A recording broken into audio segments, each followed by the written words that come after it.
Hello and welcome to Carolina Classrooms. I'm Laura Ibarra. We're on a field trip at the South Carolina State Museum, where I work as the Manager of Education and Interpretive Planning. There are many other places around the state where you can take your students. On this episode, we're taking you out of the traditional classroom and into a world of fun educational experiences. The Roper Mountain Science Center is affiliated with the Greenville County School District, but is open for all students and the public. Covering 62 acres, there is a lot to explore: an observatory, planetarium, living history farm, and hands-on exhibits. We really take our mission seriously, which is to ignite the curiosity of all learners to explore and shape the world. And so everything that we do, all of the hands-on activities, all of the lessons, all of our displays and interactives are all geared towards really engaging students and giving them a unique experience that they can't get back in the classroom. We were learning about robotics and we were doing some simple programming. The students, it was awesome to watch them solving problems. My favorite part was coding robots to do what we told them and acting like it was a rover on Mars. We tried to get it to an outpost and then tried to get it back to our base. One of the things that I love about this place is that it's a collaborative learning. The kids are helping each other to learn. They fail, they have to go back to the drawing board, figure out why they did. So it's all of this great collaborative, which is lifelong learning. And so they get a little taste of what it's like to be with a team and making a team successful. You did it! Good job. Yes. My favorite part at Roper Mountain Science Center was definitely learning about the different skulls and like the teeth and the ways you can tell different animals like by which consumers they are and how much they eat and what they eat. One of my favorite things is when you get to see a student experience something that changes their feelings and impression about science. So it's not just that aha moment, but it's students that maybe didn't know that they loved animals, maybe thought they were afraid of snakes until they had a chance to handle one, maybe had no idea about all the different careers that are available.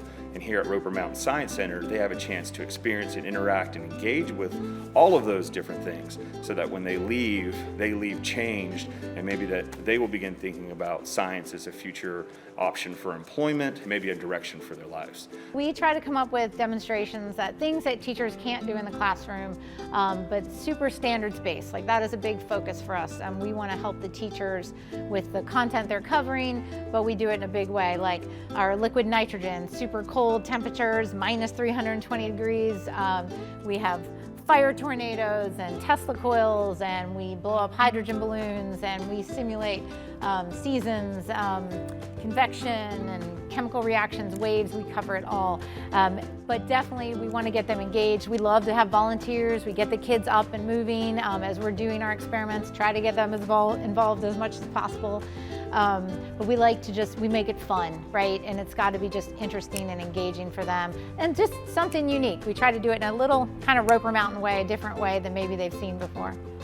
In our observatory, we do a couple different things. We do have some field trip groups come in, so our fourth graders come in and we'll use the telescope to talk about how using a telescope has advanced our understanding of the universe. It's a way for us to be able to learn about things in outer space without having to actually go to outer space. Students especially, they just love being in here. When we can move the dome around to get it to open up, or we move the telescope and you just see their look and they're like, whoa, and then we're able to show them something that's like super cool that they might not be able to see close up. You know, it could be the moon, which you can see just from looking at it from the Earth's surface, but being able to really view it through the telescope and to see all the features, the craters, the dark spaces, mountain ranges, it's really awe-inspiring. We always want students to continue to wonder and ask questions, you know, whether you're 8 or 80, you know, being curious is such a wonderful thing. So the more that you as a parent or as a teacher can instill wonder and curiosity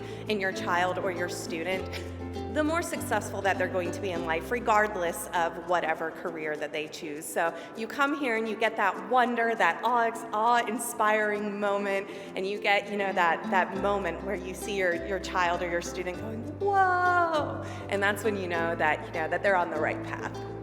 I think a teacher should choose Roper Mountain Science Center to be a field trip because Roper Mountain Science Center will make a lot of good fun activities to learn new things like coding or maybe learning about skulls about animals, and you'll do lots of fun activities. What we're able to do because of the 60-acre campus, because we have a telescope, a planetarium, a living history farm, the environmental science building, all these different experiences here in one place really sets us apart from science centers nationally. And the fact that we are owned and operated by a school district means that we are laser focused on really supporting the needs of teachers and students, supporting what the curriculum is and supporting what the standards are, as opposed to just the fun exhibits. So we're going to go back down the mountain, and we'll talk about our experiences today. And I've already started like this, a few like worksheets or little things that we can do of what they've learned in each of the classes that they took today, to be able to show me what they have learned while they were here. So I think that the follow-through is just as important almost as the classroom as you're teaching, because they get so excited that they lose sight of what is it I'm really doing. And so then it brings it back to, okay, what did we learn this year? The vocabulary that was used today was incredible. It just took so much work off of me. So now I can do the application of those things that we learned even in this class. The staff that is here has such a vision for educators all over the state, and they want to see every science teacher succeed. It's this little group of people that are just spreading that passion that they have for teaching science to young people. There are also virtual learning options available. Basically, our virtual setup, we teach grades 2nd through 6, and each station has a setup for that particular grade level. And the students get to sign on, or the teachers get to sign on. We can come right into the classroom, or we can come right into your home living room. And we do the lessons, and that's pretty much it. There is a little bit of interaction. We can do chat or question and answer. If it's just one classroom, what I normally like to do is let them unmute their mic and also get to interact with the students. So they get to stand up and ask me a question, and I get to answer back to them. So this is something that we started, during the pandemic, and it's just kind of snowballed into a bigger and better thing. So just keep up with us, because I'm sure there are going to be bigger and brighter things in the future coming from our virtual program. Looking for more virtual options? The Let's Go series on knowitall.org gives students the opportunity to explore and learn about the Columbia Museum of Art, the Bettis Academy, the Penn Center, and more. In 1980, I bought this property, and it was a cornfield. And after the harvest of corn, I had the house built. And I moved here in 81. And I decided to do the garden or do my own landscaping by talent that I was punished for as a kid growing up.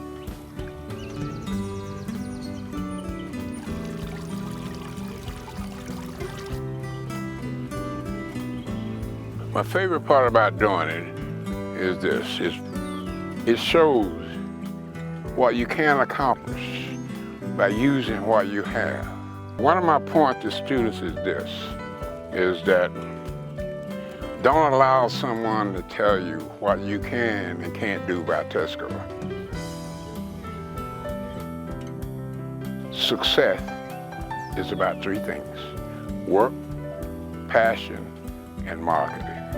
Your level of success in life is not whether you graduate at the top of the class or the bottom of the class, but how much work you put into what you do well.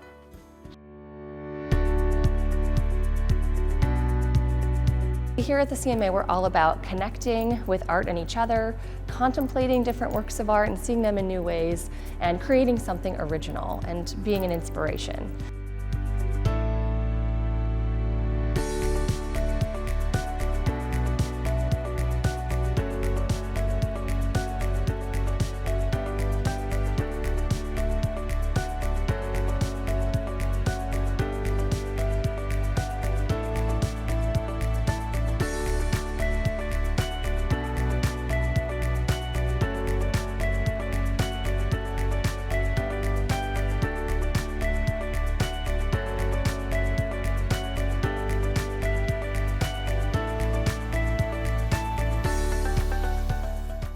The Penn Center, founded officially in 1865 as the Penn School, is a campus of buildings dedicated to African American education on St. Helena Island, South Carolina. The Great Depression in the 1930s, increased financial burdens, and the availability of more public schools on St. Helena Island eventually led to the Penn School becoming a community center in 1948. Operating as Penn Community Services, the Penn Center offered training for midwives, pioneered daycare programs, started a teen canteen, and developed a community healthcare clinic. Through the 1950s, 60s, and 70s, Penn Center served as a space for civil rights organization. In fact, Dr. Martin Luther King Jr., a leader with the Southern Christian Leadership Conference, held work retreats and strategy sessions for the SCLC at the center. Today, the Penn Center holds National Historic Landmark status as a site of Reconstruction and Center for African American Education and Civil Rights.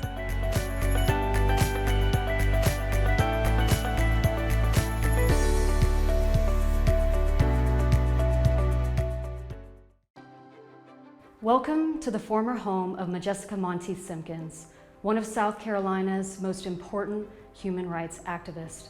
She purchased this home in 1932, and it served as a center for social justice for nearly 60 years.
There are also career-focused tours and interviews, all at the click of a mouse. Head over to knowitall.org and let's go! The Anne Frank Center on the main campus of the University of South Carolina is offering a delicate approach to learning about one of the most horrific atrocities of the 20th century. The exhibit allows visitors to immerse themselves in the world that sent Anne Frank into hiding, where she wrote her world-renowned diary.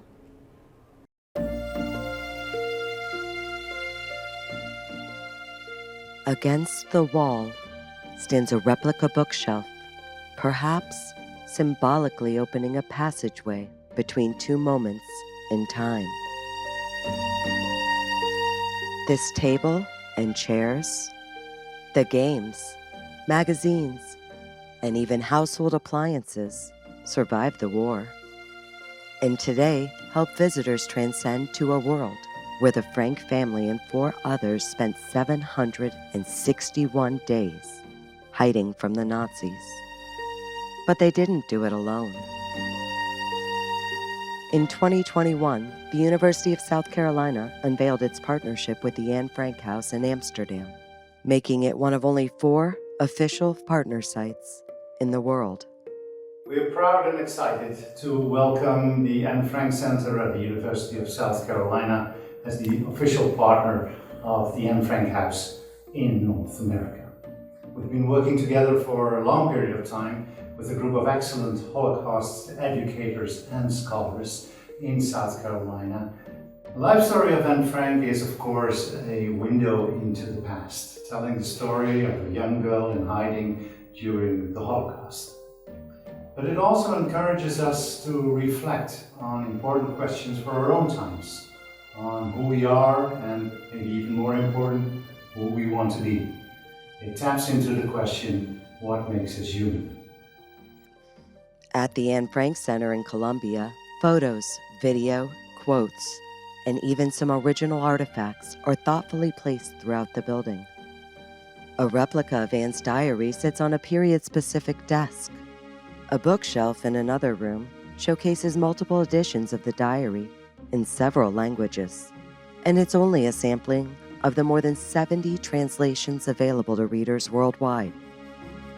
Our exhibit is called Anne Frank, A History for Today for a reason, and that is that Otto Frank insisted that we learn not just history lessons, but the lessons of history. So it's important for us to think about what happened and what it means for us today. A history for today suggests it still has relevance for us, so we needed to step back, think about its meaning and how it relates to issues in the present. And that's an invitation that we help students facilitate themselves. So while Anne Frank was a victim of the Holocaust, of course, there is tyranny that exists today around the world, not that far away, by the way, but also in remote parts of the world. So we want children to have a gentle introduction to the fact that the world is a beautiful and wonderful place, but at the same time can be a dangerous and unjust place as well. And we think they can leave here not only with education about the Holocaust and World War II, but about their world today. The Anne Frank House has an educational philosophy they call the 3 R's. Remember, reflect, and respond. And to remember, we learn the history. So we have 2 rooms dedicated to the timeline, what happened. And then we have 2 rooms dedicated to reflection. And we reflect on themes such as, what does it mean to be an upstander, to be a helper? What motivates people to take on risk and danger to support others? And what was life like in hiding? And the 3rd R is to respond, and that's the idea that what we learn here should inspire our own actions into the future. And we have 2 seminar rooms that we can use to breakout educational activities and explore those kinds of questions. There are the connections with American slavery are really profound, and I think without visiting this place you might not be aware of them, but the exhibits show how Adolf Hitler was influenced by how the earlier Americans treated African people who were brought here to be enslaved. And Mein Kampf is painful for us today for many reasons. One of them is that he took the very worst parts of American history and held that up as his model for what he wanted Germany to be. That included the gunning down, as he put it, of hundreds of thousands of Native American people, and especially, in his view, a racial conception of citizenship which held Black Americans in a lower status. By sharing Anne's legacy, the University of South Carolina's Anne Frank Center seeks to inspire their commitment to never be bystanders and instead stand up together against inequality wherever it may exist. Anne's words help us to better understand the challenges of our own times. And Frank was born in the same year as Dr. Martin Luther King, in 1929, just a few months apart.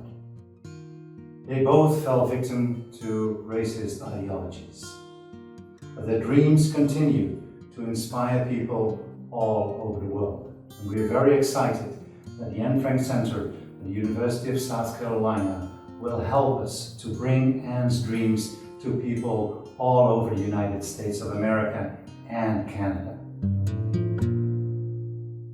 Now open to the public, the Anne Frank Center is inviting schools and other groups to plan a visit with guided tours and extended programming options available at the University of South Carolina campus in Columbia. Special tours are also offered for adults and for families with children ages 12 and up, with hopes of creating more age-appropriate tours for younger audiences in the future. To schedule a tour or find out more, go to sc.edu/Anne Frank Center.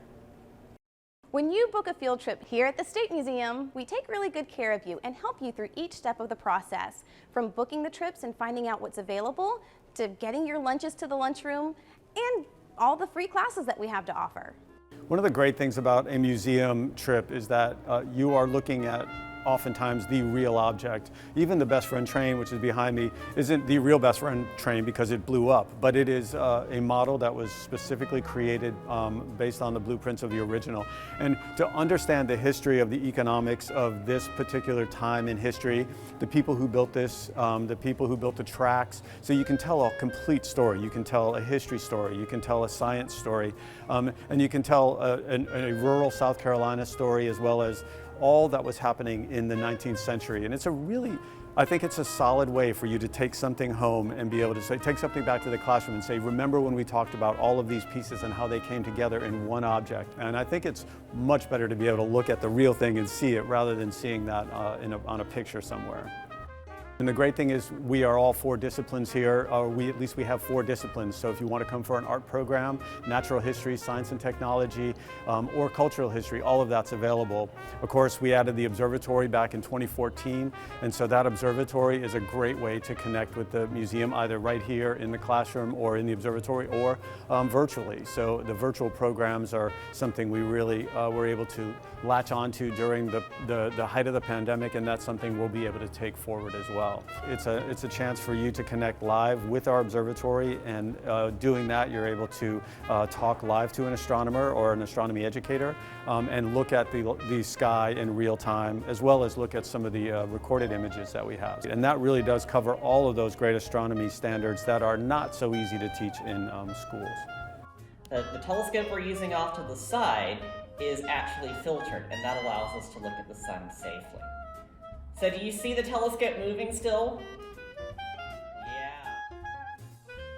The planetarium is an immersive learning environment, and it's very interdisciplinary. So when you come to the planetarium, there's a variety of shows, some live, some pre-recorded, and we do a lot of astronomy-related or space-related shows, but we also have done shows about natural history or about ecosystems, and we've done shows that are artistic. We do laser shows, which is an art form. So when you arrive at the State Museum, one of our educators will come down and greet you, and we usually touch base with the teacher, see if there's any special seating arrangements, do you have any special needs that you need addressed, and then we usually will do a little kind of Q&A at the beginning and just see who's been here before and see if anybody has some misconceptions that we might address in a program. So what shape was the moon the last time you saw it? Where in the sky did you see the moon? Did you see the moon in the daytime? Things like that.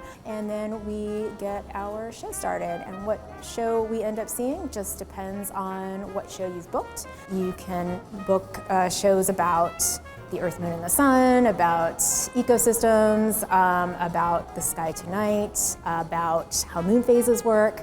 So we have a variety of things to meet school group needs. I think it's great for teachers to bring their students to the museum and the planetarium because nothing really beats the environment. So you can learn only so much from reading a book and looking at a diagram. Virtual programs are great in their own way. They allow us to stay connected and to keep teaching when we can't all be together. But there is something about the shared experience of all being in a new place together. In the planetarium, nothing can really replace that environment where you're trying to simulate reality as close as you can. So we recreate the night sky, for example. We can control time and space. You can go backwards and forwards in time, and you can see the sky move above you as it would in reality. And that's something that doesn't always translate very well when you're trying to learn it from a diagram in a book or a little video on a flat screen. I love the comments that students will shout out. You'll hear a kid just yell out, "Are we in space?" Or one little girl shouted out in the middle of a show, just, "I love this so much!" And those things are so heartwarming. You know you're reaching kids and that they're being inspired and that they're enjoying the experience. We really want them to gain an appreciation for science, an understanding of science, a love for it, and to just want to go out and learn more on their own. And maybe when they go back to their classrooms, be excited about the next lesson that's going to come because they were so inspired in here about what they learned and saw, even if they didn't necessarily remember that much, but they want to learn more. And they had that emotional response and that experience that they'll hopefully remember for years to come. We always tell teachers the best reason to come here is that this is free to South Carolina students, and that's true for almost everything except for our planetarium show, 4D shows. But that's not the best reason. I mean, that is a great reason. We're really excited to be able to be free for all South Carolina students. But I think that the fact that you can spend an entire day here and you can get so much out of it and you can really explore multiple disciplines, the fact that our galleries are constantly changing. You can learn about famous people in South Carolina. You can learn all the way across from art discipline all the way to the cultural history floor, and it's really a complete experience. So I highly recommend coming for a free field trip as well as a chance to come and learn about everything you can possibly want to cram into a day. Contact each of these locations directly or check their websites to find out more about virtual and in-person field trip options. Thanks for joining us. We'll be back on TV in February.